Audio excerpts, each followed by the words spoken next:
Great. Can you see my slides and hear me okay? Perfect. Brilliant. Excellent. Good evening, everyone. And thank you so much for giving up your valuable time this evening to join us for this sort of session on green energy in a time of energy crisis. What can I and my church do? So it's a joint sort of presentation by myself and by Brian. And so I'll start the proceedings going with this PowerPoint, providing a little bit of an introduction to start off with. And then really focusing on the key parts of what I describe as a home energy system that I've got up here in Penrith. Starting off firstly by looking at the use of solar PV, solar photovoltaics for generating energy. And it's interesting to know that a number of people have got these technologies already. Now we're in an era where we haven't got a feed-in tariff anymore. So it's all about trying to make the most use of the energy you generate. So I'll look at some particular types of technology that can enable you to do that, to particular devices called an eddy and a zappy. Then move on to looking at the value of storage, looking at the value of storing energy both within a domestic battery in terms of a Tesla Powerwall, which I've got here, but also something which has surprised me, the importance, the ability to turn that solar PV into hot water and to use that as a form of thermal storage. Then look at the ability to use these technologies to access time of use tariffs, which are going to become increasingly influential. Before then looking at the ways in which you can use different parts of this system to operate in winter, when of course there's very limited solar PV. Then just give you an indication of how this can all work in the course of one particular day. Before then, Brian will finish off by looking at the potential application of the churches, because I'll be focusing very much on the application and their use within a domestic household setting. So, of course, to provide some background in the first instance, if we're looking at climate change and carbon emissions, of course, as David Mackay has said, the climate problem is mostly an energy problem. The majority of our carbon emissions are associated with energy production and use. And as we can see here, in terms of energy use in buildings, that's almost 18% of our entire greenhouse gas emissions come from that. So clearly important from that context and of the need to decarbonize all of those sectors. And I want to start off by saying we're going to focus on some fancy bits of clean tech, but as everyone says, the most important, the greenest, the cheapest energy is the energy we don't use, the so-called first energy. So certainly in a situation where we're moving into an energy crisis, then I think the first thing that we can do, whether we do or don't have these resources, is to try and minimize our use of energy, to value that energy, and to look at the ways in which we can be more efficient in the use of any energy that we have access to. And of course, there's a whole variety of different ways, as highlighted here by the Energy Saving Trust, from LED light bulbs to having a slightly shorter shower, to turning down your thermostat, and to all manner of different ways in which we can make really quite substantial reductions to our energy use. And that's, I think, the first thing that we should always focus on. And of course, I'm not going to talk in this one about sort of heating, but of course, if we end up thinking about an obvious inefficiency that we probably all grapple with, where we're thinking about houses, and particularly in relation to churches, is the sort of thermal inefficiency of our buildings, and the fact that we spend so much energy heating up this warm air in the buildings only for it to escape through various different pathways. So that's something that we're all conscious of, but something I won't be talking about specifically today.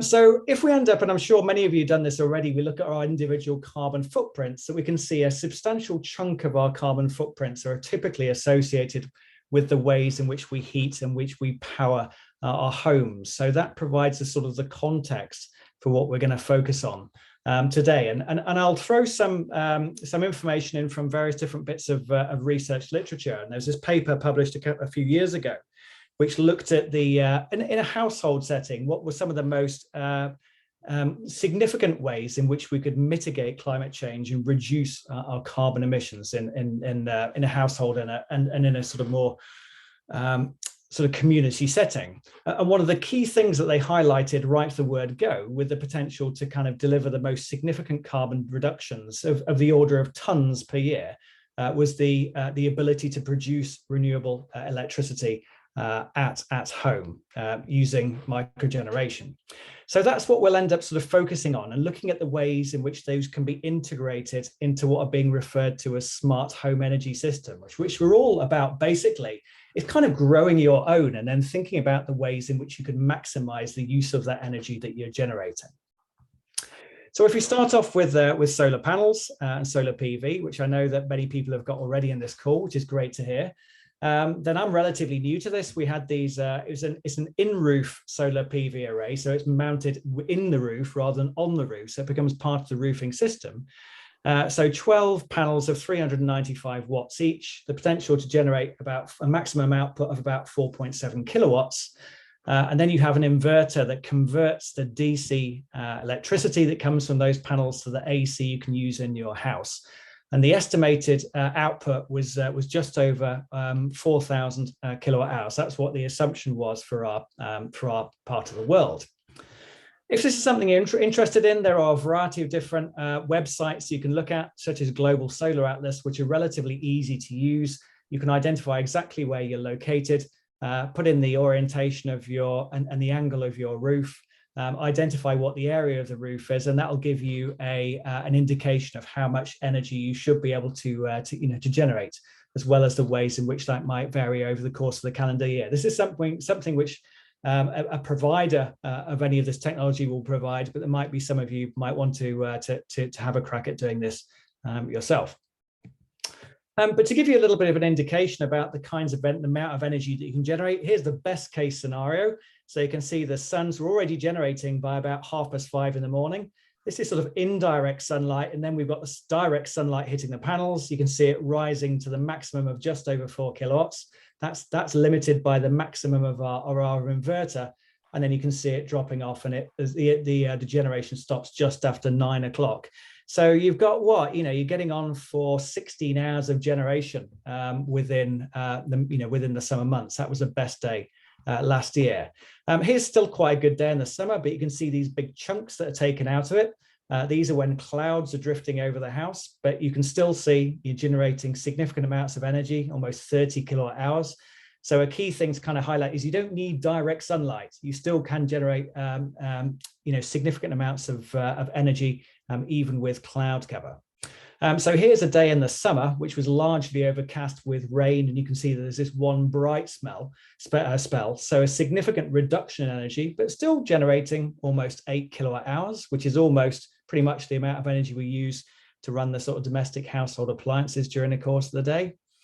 And then this is a day this is late November. So it's in the winter, but it's a clear day. You can see the generation now is starting about 8:30 and is finishing before 4. So the hours over which you're generating are much reduced.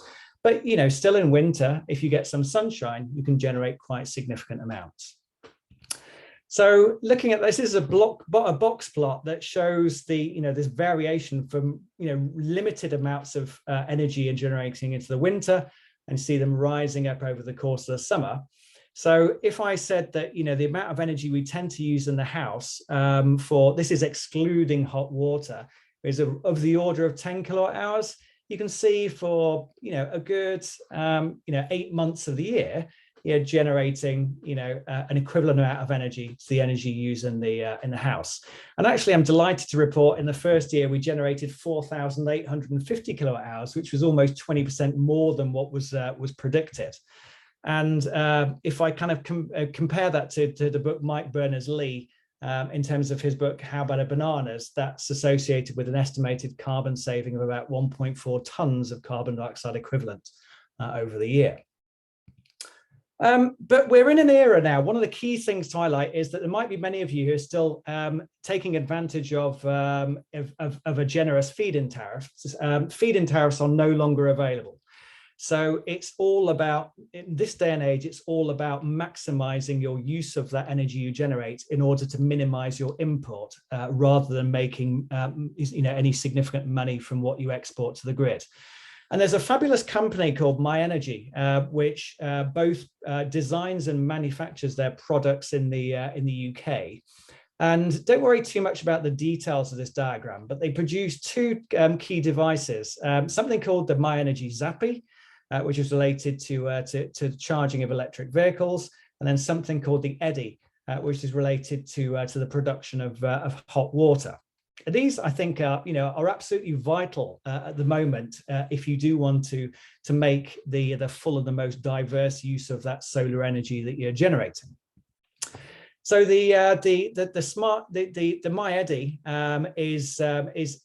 is something which can divert surplus solar, you can see here, into a battery electric vehicle, which of course is a very large battery on wheels.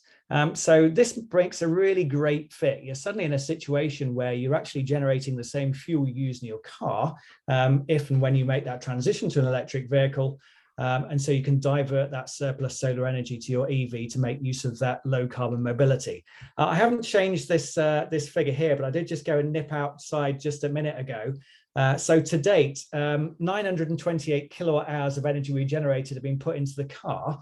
My car's got an average efficiency of 3.7 miles per kilowatt hour. So that means about almost 3,500 miles of my driving since I installed this has been powered by surplus solar energy that's been derived from the household solar PV.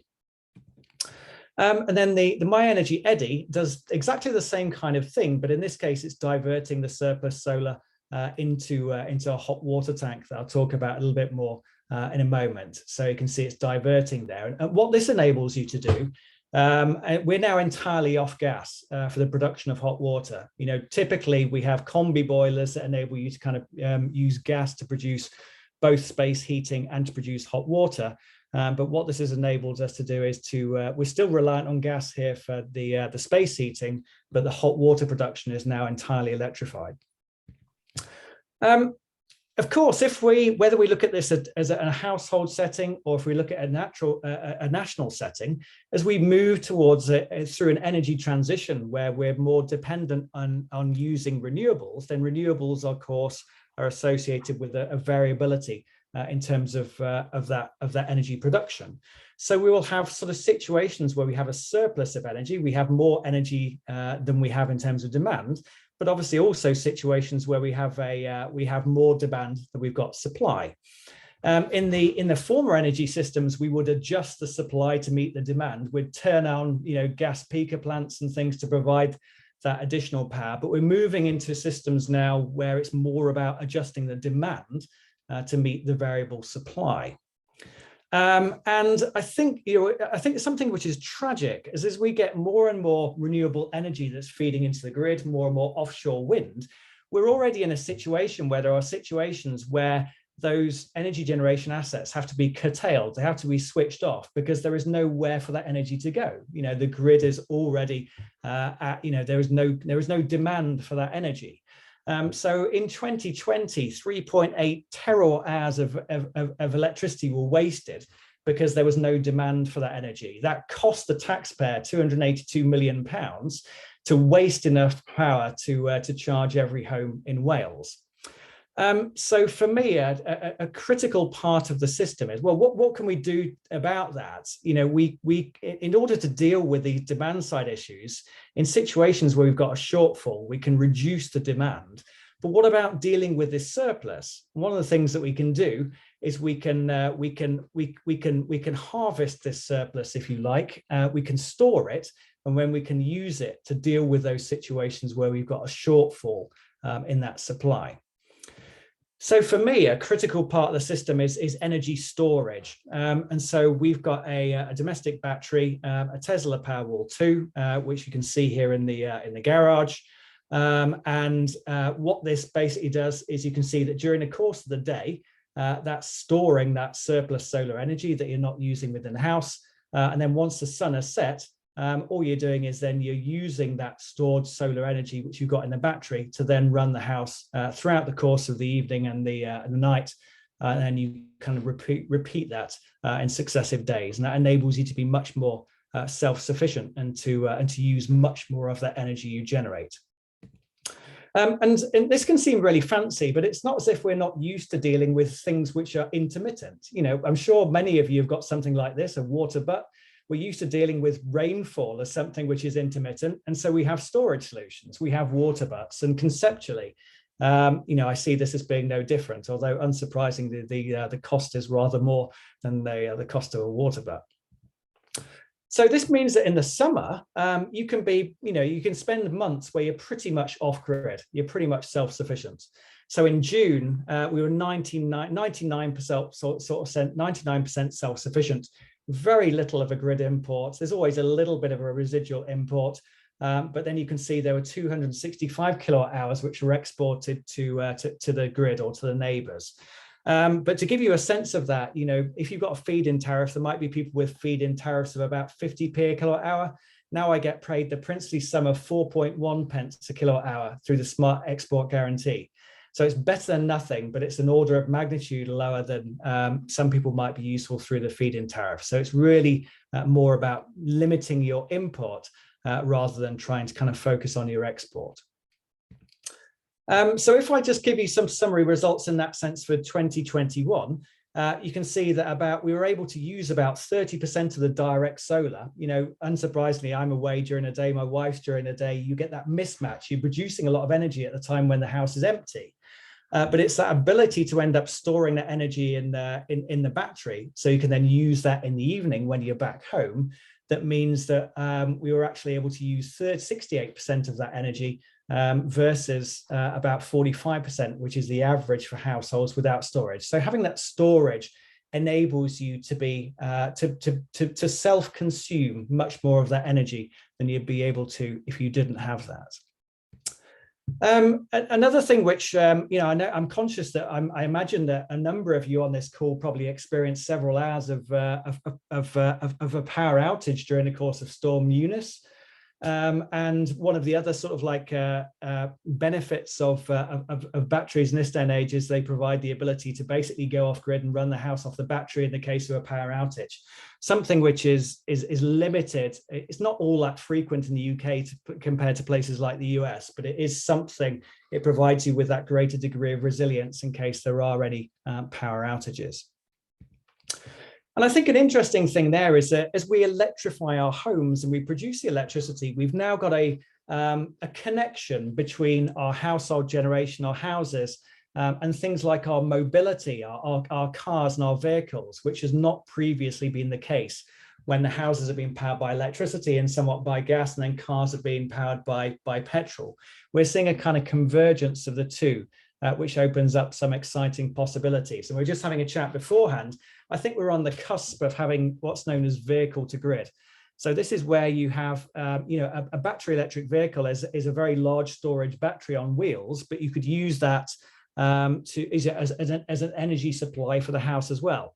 At the moment, typically you can only charge the car, but we're getting to a situation now where you can take that energy in both ways. You can charge your car, but you could also then extract energy from your car and use it to power the house and potentially to help support the grid. So I think that's an interesting change that we're likely to see, or technological development we're likely to see coming in the next few years.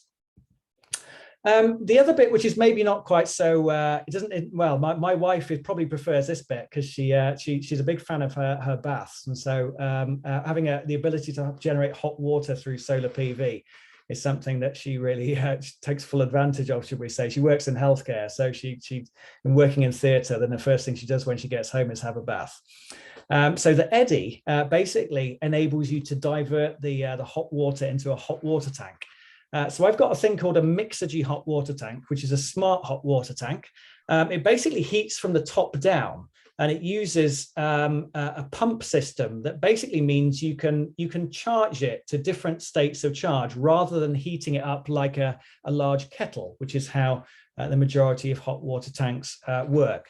So you can use this in the same way as a battery, but in this case, you're turning that surplus solar energy into hot water. And for me, this has highlighted the value of thermal storage as well as the storage in the battery, and the two work really well in combination.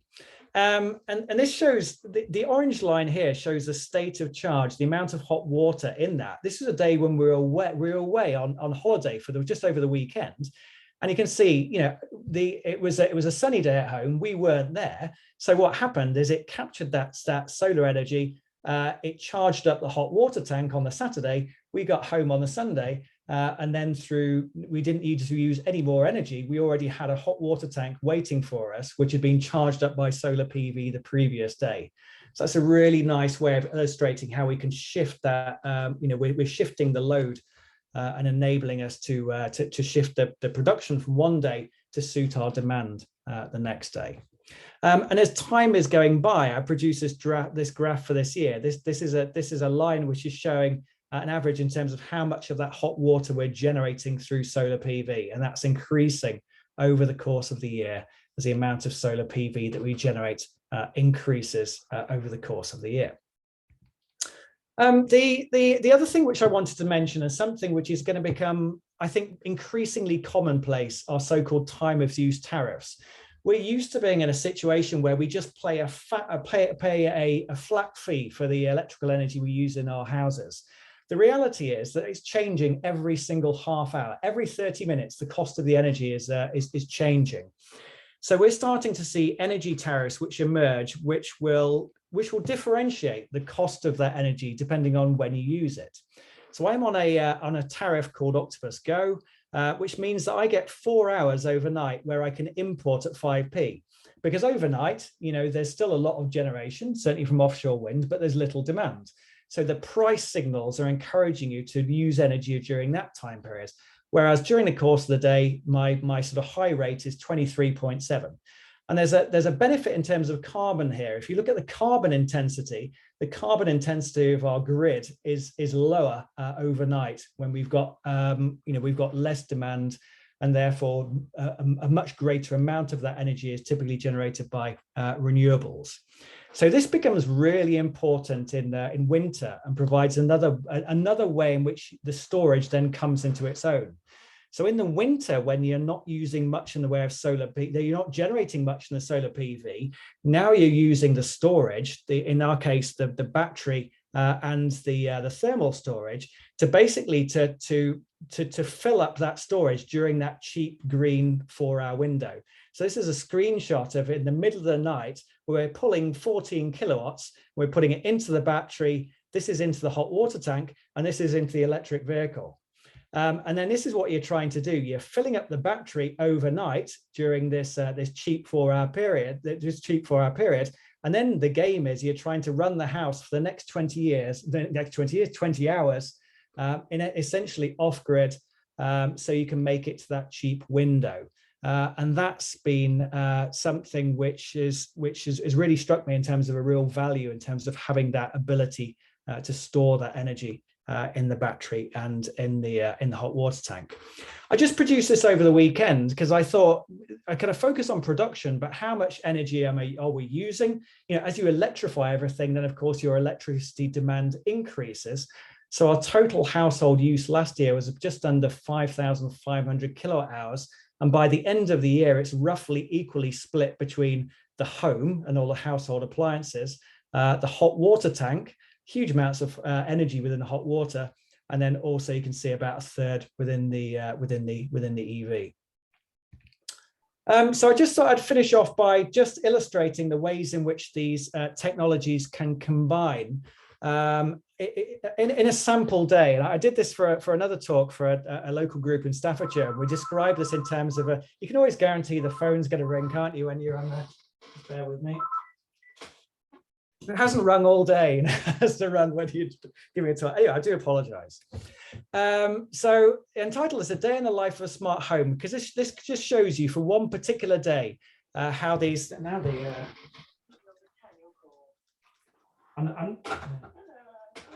this is a there you go. I can't stop the answer phone. Right, where was I?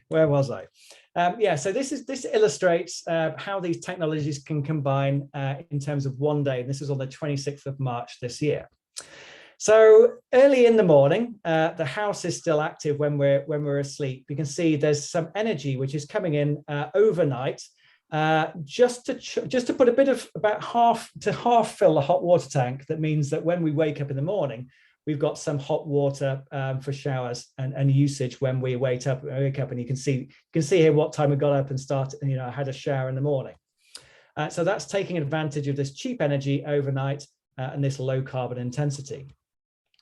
6:45, so this is in March, we start to generate some solar energy from the array on the roof. You can see this is a sunny day, at least to start off with. You can see it's a bit cloudier in the afternoon. So initially, already by mid-morning, we're generating 3.4 kilowatts. So initially, that's going into the battery. So you can see we're charging the battery up. So we're storing that surplus solar energy that we can use that then later on in the day. By the time we got to midday, then the battery is full. So the technology immediately then diverts that energy, in this case, the hot water tank. So now you can see the hot water tank that's charging up until that in turn is full at about whatever 1 or 2 o'clock in the afternoon. By the early afternoon, the hot water tank is also full. So now it's switch over, putting that surplus solar energy into the car. So you can see now that surplus solar is going into the car. And then eventually by mid-afternoon, the EV was full. So now the last thing you're doing is putting a little bit of energy into the local distribution network. Then by early evening, of course, the sun is set. So this is when you can then start to draw down that stored surplus energy you've got from the domestic battery. So it's coming from the battery into the house. And ultimately, the end use of the day is that we generated about 24 kilowatt hours. We consumed 21 kilowatt hours of, we consumed 23 kilowatt hours within the house, and of that, 21 kilowatt hours of that consumption in the house was generated directly by that solar energy. So 91% of our energy demand was provided by that solar energy for that particular day. And so 4 kilowatt hours, some of that energy was going into the house. A lot of it was going into the battery for use later on. Some of that was going into the hot water tank. So it provided, that surplus solar provided more than half our hot water demand. We put a little bit, about 5 kilowatt hours into the electric vehicle, which is enough to kind of drive about almost 20 miles, which is better than nothing. And ultimately, to give you a sense of the cost savings for the day, if we're to use that 23.3 kilowatt hours at our standard rate of just under 24 pence per kilowatt hour, that would have cost us £5.53. In reality, all we did was import 2.2 kilowatt hours at that cheap rate of 5p a kilowatt hour. The 21.1 kilowatt hours we got from the solar PV was free, of course. And we exported a little bit to the grid and got paid back 4.1 pence per kilowatt hour. So the total cost for that day, including the standing charge, was 20 pence. So just for that one day, which admittedly was a sunny day, but only in March, it led to a 96% reduction in the energy costs for that day. So the experiences to date this is talking from Cumbria, then solar PV certainly works within Cumbria. You can generate significant amounts of energy even on cloudy days, certainly within the summer, and you can run essentially off grid and be sort of self-sufficient for days, weeks, and sometimes months at a time. For me, certainly in this post-feed-in tariff era, energy storage is really important and can be provided both in the form of a domestic battery, but also in the form of smart hot water cylinders. This enables you to be as self-sufficient as possible, which is really important in this post-feed-in tariff era. And having that energy storage is really important as well, because it enables you to make use of these time-of-use tariffs and to access this clean and cheap grid energy overnight. And certainly if you're in a situation where you have or you're thinking of getting a battery electric vehicle, then there's nothing more than in a way that sort of can put a smile on your face than knowing you're driving around traveling on solar energy that you've homegrown on your own solar PV. So I will stop sharing my screen there, and I'll hand over to Brian. Thank you so much, Richard. Fantastic. There was a good question in the chat, which was, where do you go for advice? What companies do we go to find out, get recommendations for this technology? And maybe you can come back to that later on, but we'll hand over to Brian now. You need to put your sound on, Brian. Thank you, Christopher, and thank you, Rich. Good evening to everybody. Rich has given quite a lot of details, so I think that I'll provide some context and some general remarks, and then say a little bit about churches in a fairly general way, partly because we have a very comprehensive resources on this diocese's website on specific technologies, particularly solar, and I'll provide those links, which Christopher can circulate. So some general remarks. The title of the session, Green Energy in a Time of Crisis. Of course, this isn't just a time of energy crisis, it's a cost of living crisis and a worldwide security crisis with a great deal else on our minds. And what always happens, especially now, is that politicians and economists and others can take their eye off the ball as far as climate change is concerned, which is also very much a top-level crisis. And as a result, there is less focus on green energy, although it hasn't gone, the need of it hasn't gone completely unnoticed.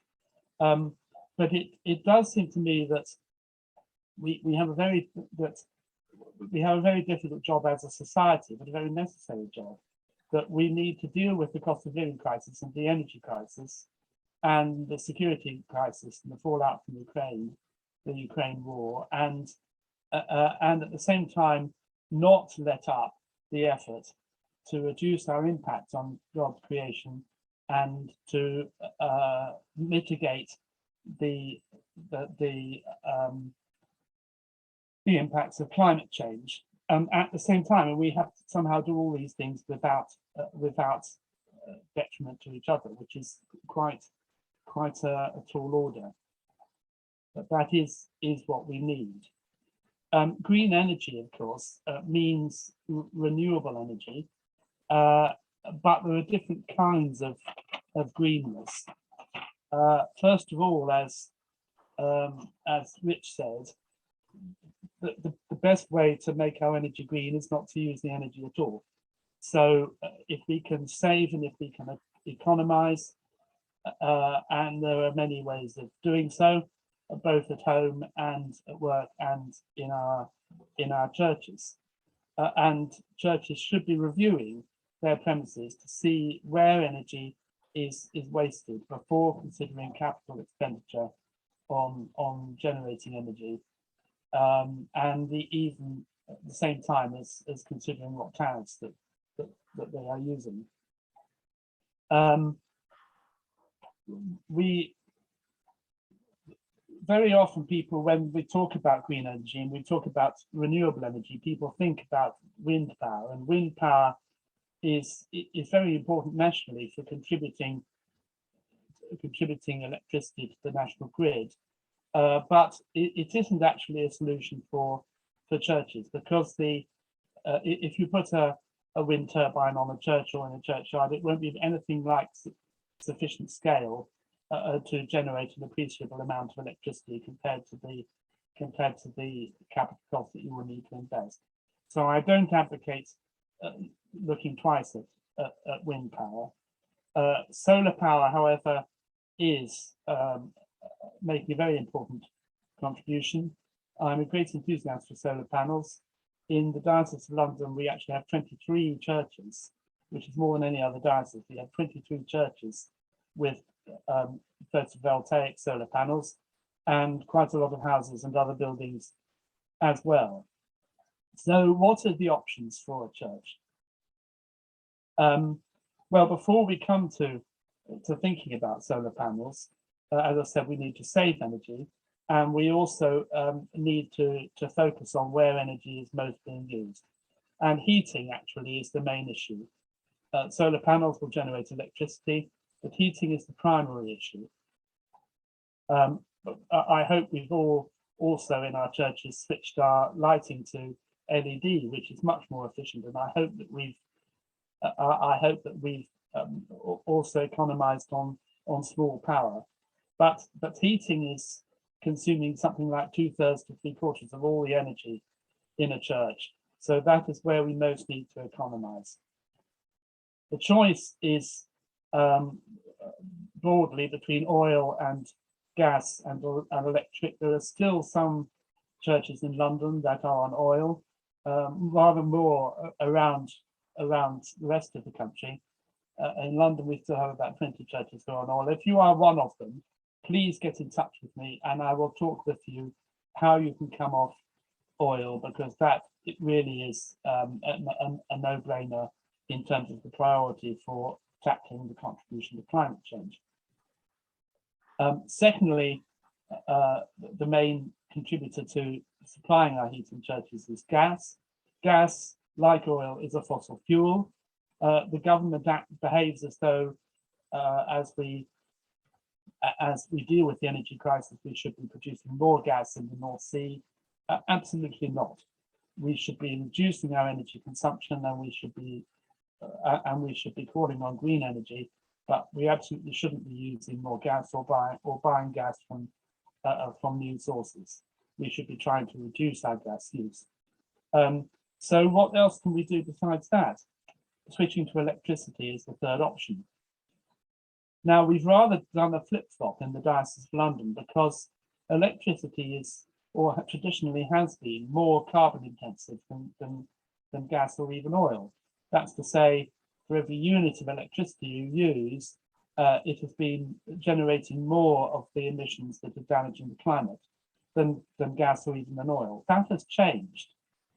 So whereas previously we were encouraging people to concentrate on saving electricity, now we are giving much more emphasis to switching from gas to electricity wherever possible, because the impact of electricity on the climate is reducing. That reduction has had to be set as stalled in the last 2 or 3 years. And at the moment, electricity is kind of level pegging with gas in terms of its impact on the climate. But we do believe that as the years go by, electricity will be getting steadily less carbon intensive. And the aim of the government ultimately really is to remove carbon emissions from the electricity grid altogether. So we have a difficult balance to strike. How to reduce our carbon emissions, and how to limit our costs. And I'm keeping an eye on the time. How to limit our costs, because electricity units are about 3 times as expensive as gas units. One way of doing that is by having heat pumps, because heat pumps use relatively little electricity for generating rather more heat. This is likely at the moment still to be more viable for small buildings, for houses, obviously. New houses mostly have heat pumps now, but less for a church, because the problem of applying the heat pump at scale, more for a small building like a church hall. But we are starting to see some churches with projects to install heat pumps, and we will get good feedback on how that is working at the same time as the technology further develops. So watch this space as far as heat pumps are concerned. That brings us to other alternatives like biomass. Now, unfortunately, we haven't had good experience of biomass in London, and in most parts of London, because of air quality control areas, it's more or less impossible to do. But there may be areas in the suburbs where some churches may benefit from biomass heating, although it is technically difficult. Outside London, you may find that the opportunities are more valuable. So that leaves us with solar panels, which we referred to at the beginning. It's still a very attractive option for many churches. It's a good return on investment, in spite of the limited amount that could be paid by exporting electricity to the grid. Although, as Rich says, installing batteries does also greatly improve the viability of solar panels, but you should still be expecting to get your money back within about 8 to 12 years. And that's if you're, depending on what the source of your money is. Obviously, if you have something like a legacy, then one very good way of investing that money is on solar panels. The greatest difficulty is likely to be getting planning permission. Many churches will be feasible for solar panels technically, especially if they have a large south-facing roof. Getting planning permission is the major effort. If you can succeed in getting planning permission, then in London, at any rate, you won't have trouble getting a faculty. Although I believe in other dioceses that there may also be a bit of a struggle with your local DAC. to get their recommendation as well. And your local environment officer in your own diocese should be able to advise on that, as I certainly will do for churches in the Diocese of London. As I've said, we have a very thorough webpage on this subject, which has actually been adopted nationwide by the National Parish Buying Scheme. So it comes with their with their accreditation, as it were. I'm going to stop now because I can see we're running out of time. Someone's remarked biomass is very controversial, and we can talk about that more in question time. But I want to stop now and allow for time for questions and hand over again to Christopher.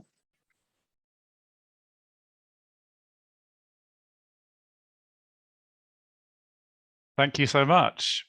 Let's take that question about where you go for advice. Obviously, you've got your Diocesan Environmental Officer, Brian for London and Richard in Carlisle, or your diocese if you're from somewhere else, who you can ask for. What about domestic advice, though? Where would you say to go, Richard? Are there leading companies, or obviously you don't want to, well, we could give you a commission if you recommend one, but yeah, I mean, I think the starting point, the baseline is obviously that, any company should be MCS certified. You have the MCS certification scheme, which is the microgeneration certification scheme. So that's something I'll put some of these links into the chat as well. Apart from that, I think it's just a matter of, almost like anything else you would look at, it's a matter of doing your sort of due diligence and sort of Googling, looking around for particular reviews. And I don't mind, I looked at various different sort of providers, and I looked at exactly the kind of things you do for other things, looked at the comments and thought, oh, I'm not quite kind of convinced by them. I would have liked to have gone with a local company, but the only local company I could find was sort of booked out. And this was sort of pre this energy crisis, but, wasn't taking on any business for another 18 months. So I went for a company called Joju, which, funnily enough, I think was the company that ended up putting the solar panels on Salisbury Cathedral. And I think, you with a little bit of a conversation, maybe seeing whether you've got other people who've had solar panels installed sort of recently, you'll probably quite quickly get that sense of a number of local a number of local or regional providers which have got good reputations. So I'm not sure. It's an interesting question, and we've had some similar conversations up in Cumbria about trying to kind of draw together a list of what are seen as almost like approved suppliers. This is actually by a community group within in Ambleside, but I'm not sure whether that sort of exists in a public form. But I would certainly say make sure they're MCS certified as a starting point, as a baseline. And then just do that little bit of due diligence, and I'll put the link certainly to the company that I use. I mean, they were certainly very good. Thank you. And you can draw some things out from that. Yeah. So I see Astrid recommends that certification as well. She used it for her house.